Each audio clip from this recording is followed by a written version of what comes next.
អស់សង្ស័យលោកម៉ៅធូនិនត្រូវបានតែងតាំងជាអភិបាលខេត្តកំពតសម្រាប់អាណត្តិទី2ព្រះករុណាព្រះបាទសម្ដេចព្រះបរមនាថនរោត្តមសីហមុនីព្រះមហាក្សត្រត្រាស់បង្គាប់តែងតាំងលោកម៉ៅធូនិនជាអភិបាលខេត្តកំពតសម្រាប់អាណត្តិទី2នេះបើយោងតាមព្រះរាជក្រឹត្យចុះនៅថ្ងៃទី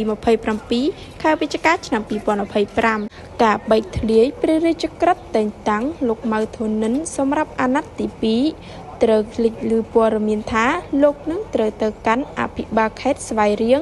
ហើយលោកកើតឆែអភិបាលរង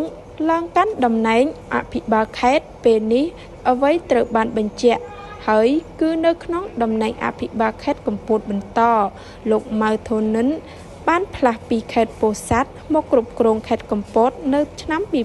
2021ជំនួសលោកជាវតៃផ្លាស់ទៅកាន់ខេត្តពោធិ៍សាត់វិញ